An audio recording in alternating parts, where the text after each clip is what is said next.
Restoration simply means rest. It means to return back to the original. It means to get it back. It means to recover what the enemy has stolen from you. Restoration. It means rest. It means for you to return back to your original state. It means for you to get back what you gave away. It means for you to receive what the enemy have taken from you by force. Life is all about restoration. Because the life we are now living is not the original life that God predestined for us. From the beginning it was not so. This your body is not the right body. It's what we call corrupted body. Your body, your soul, your spirit, everything around you need to be restored. I will restore unto them the years, the cankerworms, the palmer worms, the caterpillar, my great army which I send before thee. Thou will eat and thou will not be ashamed. Joel chapter 2 verse 25-26.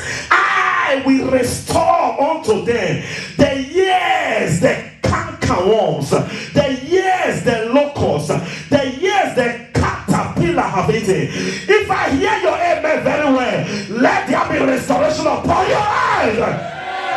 Prophecy is inspired word of God for edification, for correction, for blessings, and for restoration.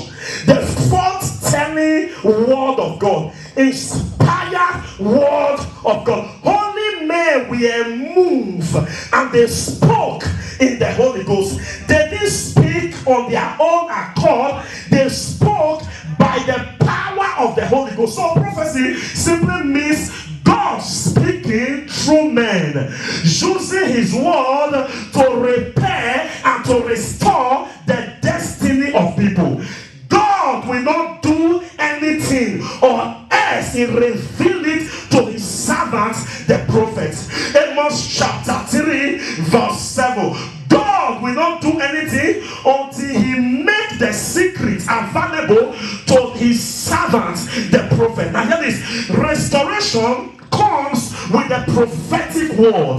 Now there comes a time where every other word fails. There comes a time where your intellect fails. You need an inspired word.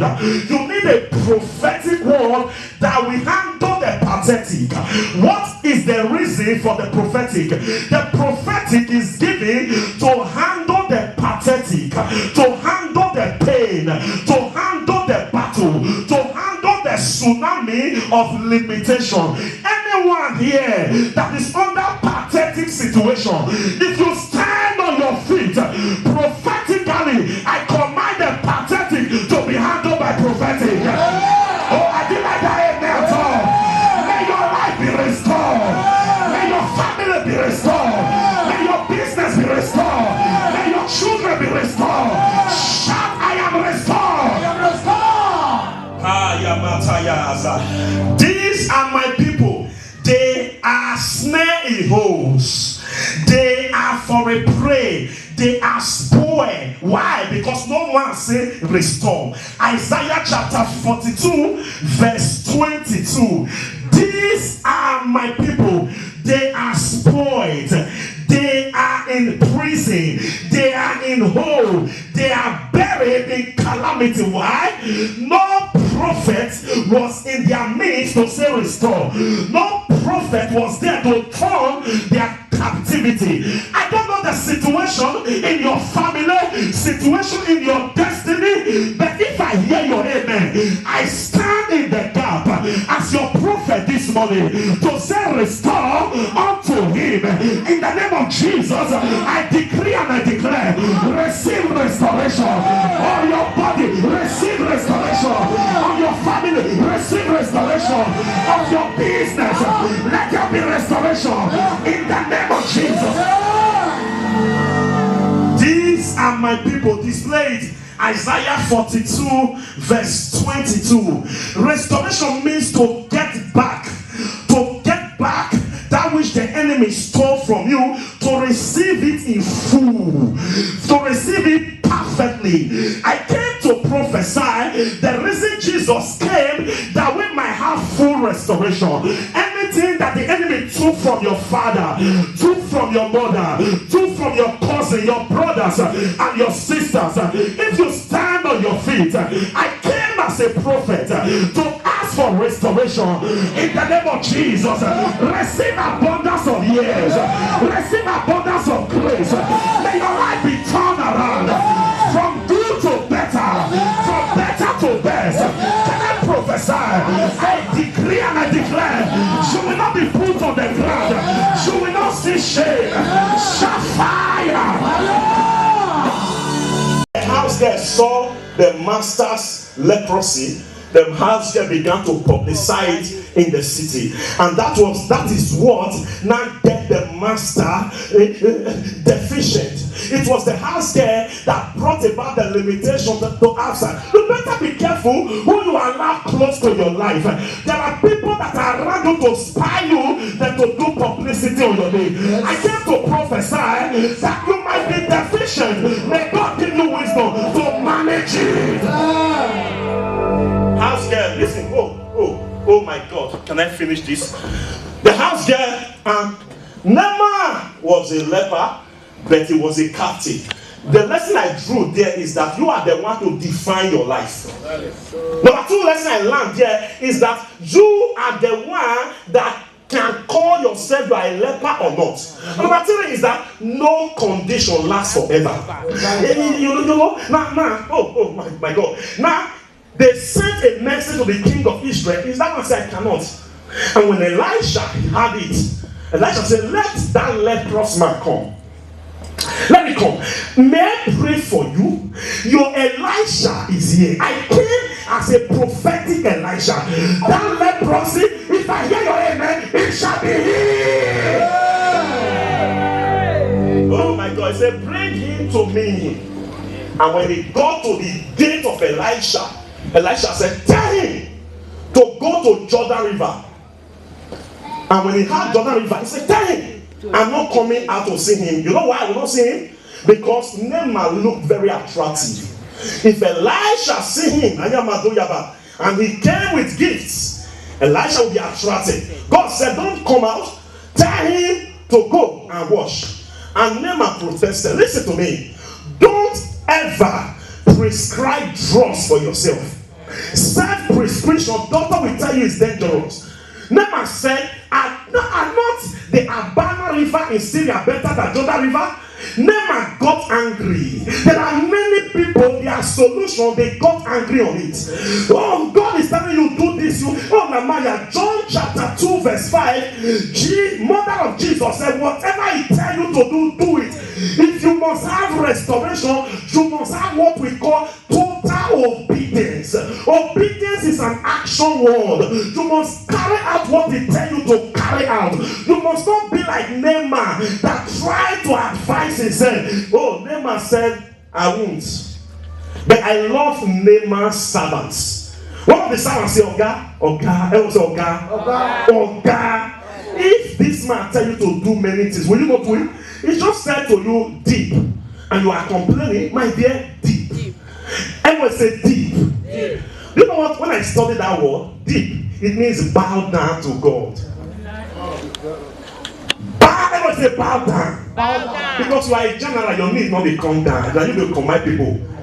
I tell you to deep so that you will bow down and worship God. He bowed down and he deep. Let's read it. This is where we close. I've already preached it. Let me just give you a chapter. 2 Kings chapter 5 verse 14. Give me only 14. Stand up, let's read it. And we make an attempt to close. 1, 2, go. So he went down and did it 7 times in the Jordan, according to the saying of the man of God. And his flesh was restored like the flesh of a little child. And he was clean. Please read it one more time again. So he went down and did it 7 times in the Jordan, according to the saying of the man of God. And his flesh was restored like the flesh of a little child, and he was clean. He went down and worshiped God and deep. He dipped his own 7 generations inside the water. Because leprosy at that time was transgenerational ailment. was a curse. God restored the captivity of Job when he went back to what he used to do. Job chapter 42 verse 10. What is it that he used to do? First love, he used to pray. But when he fell into that temptation, Job stopped praying. Job stopped loving. God said, listen, the tribulation that came is not that I can't change it. I want to reconnect you to who you used to be. So begin to pray for your friend. The Bible said God restored, God turned again the captivity of Job when he prayed for his friends. That means, what does that mean? When he loved his friends, when he began to love God as he used to love God, God said, I will restore. When God turned again the captivity of Zion, Psalm 126, we'll be like them that dream. Why? Because we went back to our first love. My dear, let me tell you something. The day God will come, he will not ask us of our achievement. He will ask us of our first love. Thou good and faithful servant. That is what he will ask us. May I pray for you and I pray for your brother. Receive the power to connect back to God. Say first love. First love. Throw your hands in the air. Say, Father, restore health to me spiritually. Every deficiency of my spirituality, heal me. Look at what he said to Jeremiah and to his people. I will bring health and healing to you. Jeremiah chapter 30 verse 17. I will heal you of your backslidiness. I will heal you of your late coming to church. That is what he said. I will heal them. I will restore health to you and heal you of all your wounds. That's backslidiness. And says the Lord, because they are called you an outcast. I will heal you. I will revive you. I will revitalize you. I will reactivate you. I will take you back to who you used to be. And I will heal you of your wounds. You know why? Because the wound came because you left the place of God. The wound came because you backslided. You were sick because you left God. When you were in your first love, you never fought sick. But by the time you left the place, God blessed you like Adam. Adam, where are thou? Adam, you used to talk to me. Who are you talking to now? I came to pray for this church. Please stand on your feet. I ask for revival. I pray for revival. May you love God more than you love yourself. May you love God more than you love your wife. May you love God more than you love your husband. Shout amen. Restore me, Lord. Restore unto me. If my people that are called by my name should humble themselves and pray and turn from their wicked ways, I will hear from heaven and I will heal their land. I will heal their land. Why? Because they came back to me. Restoration. You know what I love so much? 1 Kings chapter 18, 37 and 38. 1 Kings 18. Elijah prayed a prayer. He said, Lord, hear me, O Lord. Hear me, O Lord, that the people might know you are God, that you have torn their hearts again. Because their hearts have gone after Baal. Their hearts have gone after idolatry. Now, Lord, hear me again. Revive me and revive the people of Israel. That they might know that you are God, that you have torn their heart. What does that mean? That you have restored their heart, that you have torn their mind, that you have moved them from carnality to spirituality. Hear me, oh Lord. Hear me, that these people may know that you are the Lord and you have torn their heart. May our heart be torn in the name of Jesus. It's only when the heart is torn that the fire will fall. And the fire fell on the altar. And your heart is the altar of God. The Bible says Elijah repaired the altar. For you, to have restoration, you have to repair the broken altar which the prophet of Baal have destroyed. Elijah took the stone, 12 stones, and repaired the altar that the prophet of Baal had broken down. You got to repair that altar, my friend. You have to search your heart again and I said, who I used to be is not who I am now. It was when the altar was repaired, that was when the fire fell. The reason why we don't see fire again in the church is because our altar is broken down by malice. Our altar is broken down by all form of limitation. But for us to see fire, for us to see revival, for us to see power, for us to see miracle, we better go back to the base and repair the altar. I came to prophesy. If your altar is repaired, you will have money. If the altar is repaired, you will have healing. If the altar is repaired, your body will be healed. I came to prophesy. If you stand on your feet, receive restoration. It's because there is deficiency.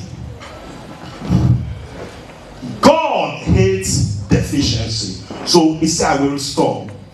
I will restore. I will restore unto them. Genesis chapter 42 verse 28. He said, my money is restored, and the sack, from the sack, my money, our money. This talks about the brothers of Joseph. Our money is restored, and our sack is restored. It's open. Now hear me. What are the things that God will restore by the prophetic word? One, God is going to restore our first love. I will say first love. Say first love. Our first love. What is first love? It means how you used to be when you gave your life to Christ.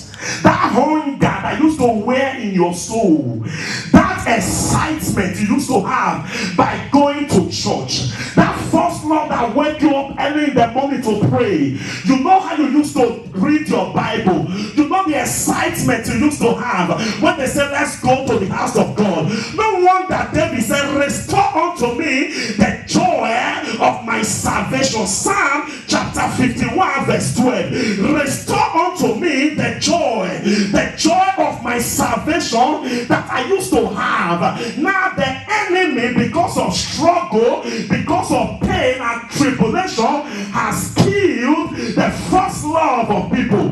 But I came to prophesy that God said in the book of Revelation, he said, return back to your first love, where you have fallen from.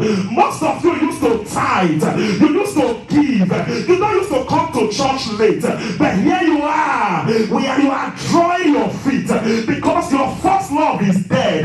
Most of you, everything about God used to excite you, but now they are dragging you to church. You are offended, you are getting angry every little thing. It's not your fault, my dear. It's because your love for God is dead.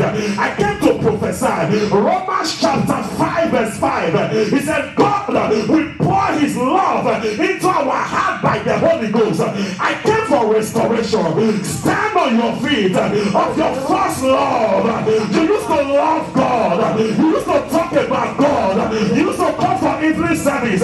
My sister, what happened? It's because of the devil. Early will I seek thee. My soul thirsted for thee, that I might see your power and your glory. Psalm 63 verse 1. If I hear your amen, carry your first love. How you used to be. The restoration of our revival. Write that down. First love simply means revival. What is revival? Revival is when God comes to town. Revival simply means the arrival of Messiah in my life.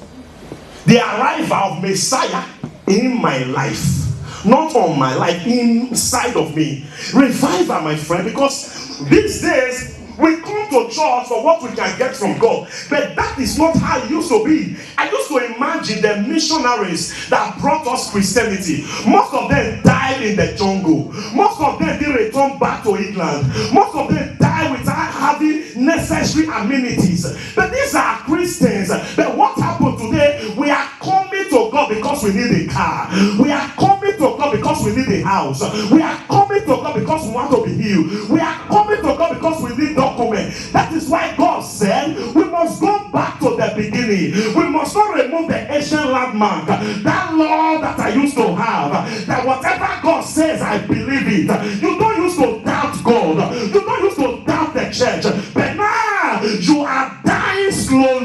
Your spiritual life is dying slowly, and you don't know. That is why God said there will be restoration of first love.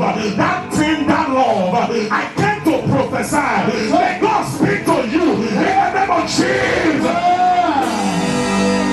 The restoration of my spirituality. Number 2 thing that will be restored is what I call rain. Everyone say rain. Rain. Say everyone say rain. Rain. Say rain. Rain. I hear the sound of abundance of rain. Zechariah chapter 10 verse 1, he said, ask God for rain and he will send fire. Rain talks about blessings. When God send you rain, that rain could not blessing. When there is restoration, what happened? I tell you the truth, the rain will fall. And when the rain fall, you will be wet. And when you are wet, it will flow around you. Instead, I hear the sound. Why? Because the altar is repaired. Oh, do I have time? When the altar is repaired and the altar is burning with fire, the next thing is rain. Rain to make your crops grow. Rain to make us flourish. Rain to make the bumper harvest happen. They say without rain, the land will be full of droughts, and drought kills. I hear the sound of abundance of rain. It doesn't cost God anything, but when the rain falls, you determine what you grow. Do you understand that? When the rain falls, you not determine what you grow. All God needs to do is to send rain. My father was a farmer. When anytime rain falls, the old man is happy. When the rain falls, you determine what you grow in your farm. Stand on your feet, people of God. I came to prophesy. You that is experiencing barrenness, experiencing poverty, experiencing rejection, the rain is about to fall. Your crops will grow. Your document will grow. Your business will grow. Your job will grow. Let's see rain in the name of Jesus. Shout fire. When the rain fall, yes, when the rain fall, what happens? Then the blessing flourish. Yes. Finally, let me round up. I have 5 minutes to do this. Now listen, and hear this. Mark that word that I say rain, water. Because water is life. Water signifies the spirits. Yes. Water signifies life. And please, never you forget this scripture I want to use to round it up, because I've already spent my time. I have a lot on my book. I can't finish everything. And I want to talk about a man that many people don't really take attention to. 2 Kings chapter 5 verse 1. And I want to just read 1 and 14. But give me an attention. There was a man they called Naaman. I will say Naaman. Let me use Naaman as an example right now to round up. Naaman was a captain.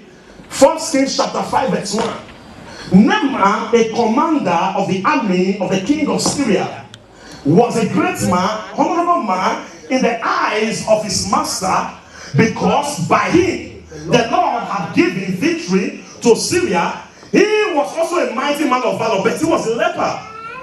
Anytime I read this scripture, I get lost inside the scripture.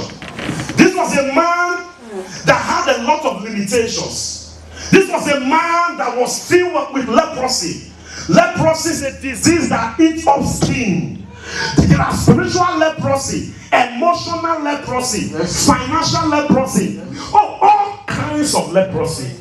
The leprosy that this man had was a leprosy in his body, but not leprosy on his mind. Do you understand that word? Yes. You might be deficient in one area, but you are sufficient in another area. Don't allow your deficiency in one area to destroy your sufficiency in another area. This was a man that was a leper, and by him, the kingdom of Syria received victory.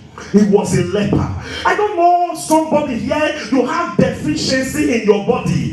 You are limping, but you are still walking. I came to congratulate you that you didn't give up. Though you didn't have document, you didn't give up. Though you are not married, you didn't give up. Though you don't have house, you didn't give up. Do you know why? The story is not over yet. The day is about to break. I came to prophesy to Naaman in this this church. I release grace on you. Should we rise again? Should we be clean? The man forgot that he was a leper. Please tell me. You know, the man forgot he was a leper. He allowed his sufficiency to diffuse and to ignore, to subdue his deficiency. Please, I'm saying something deep. This man didn't even know. Please, capitalize on your strength rather than your weakness. Yes. In every house there is a toilet. Let's capitalize on our strength, church. Let's capitalize on our strength. Capitalize on the strength of your husband. Forget about his weakness. Then the marriage will be sweet. Shout amen. Capitalize on the strength of your customers. Forget about his weakness. Then we see good relationship. The man capitalizes on his strength and says, I might be leprous in my body, but my mind is strong. I don't have deficiency. And it was there. Listen to me. The wife knew that he was a leper, but the house there, everybody say house there. House there. No house there in your household. I pray anyone spying your blessing, I chase them away. Yeah. To go to Jordan River, I don't want you to cure yourself alone. I want to cure your sister through your generation. I want you to cure everybody in your lineage for 7 years. And 7 talks about perfection. Are you hearing what I'm talking about? I want you to be perfected so that your children coming after you don't need to be leprous.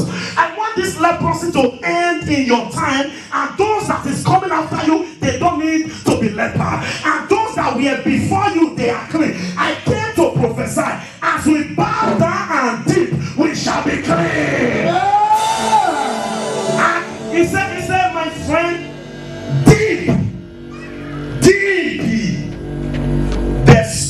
The prescription might not be your favorite. It might not look sweet in the ear, but deep. Don't protest, because when you protest, you procrastinate. When you procrastinate, you go into self-destruct. Oh, Nema, I know you are a general. I know you are too mindful of your title. I just want you to worship. Nema, I want you to worship God. Bow down. Because people have been bowing down to you. I want you to bow deep. Because when you deep, your generation deep. I don't know. Oh, most of you, the reason why you are serving God is because your forefather was once a catechist. Now then, Father is Holy Communion. They are already deep. That's why you could come to church. You were set before the foundation of the world. I came to prophesy every leprosy around us. As we deep, we shall be healed. We shall be healed.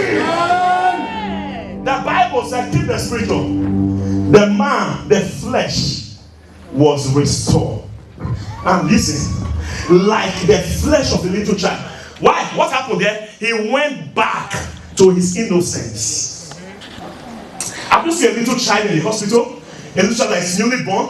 Innocence. What does that mean? He went back free from the curses. The curse of leprosy that came upon his family, as he dipped 7 times, he came out a new person. If any man be in Christ, is a new preacher. All things have passed away, including leprosy, and all things have become. Am I preaching well now? It went and deep. But before you deep, you got to bow. And who are you bowing to? You are not bowing to Elisha. You are bowing to the God of Elisha, and you are bowing to divinity. I came to prophesy as we dip in an instruction. Many of us, as I'm preaching, God might be telling you where to dip. You might dip in your offering. You might dip in your tithing. You might dip in your forgiveness. But whichever way God is telling you to dip, my dear, when you hear the voice of God, harden not your heart. I came to prophesy as you raise up your hand, as we dip today, we shall be clean. The church will be clean in the name of Jesus. Tell somebody deep. Bow. Very, very important. Bow, because in Rimmon, the demon of Syria, you used to bow. But this time, bow to the Most High God. History have it that Naaman later became an evangelist. When he bowed, He acknowledged the divinity. He acknowledged Yahweh. Let me tell you something. God expects you to bow so that you will not bow before the devil. God expects you to bow before him so that situation will not force you to bow. Naaman bowed and his flesh was restored. A man that they used to know as leprous man, he turned to be a giant again. Listen, let me stand on the altar to pray this prayer. Whatever that make your life to be incomplete, as you bow today, it shall be complete. Shanto peshanto, shanto peshanto, shanto peshanto, shanto peshanto. 100 over 100.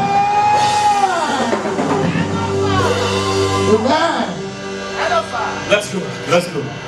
Naaman, I want you to bow. I want you to bow so that every other name, including leprosy, will join you to bow.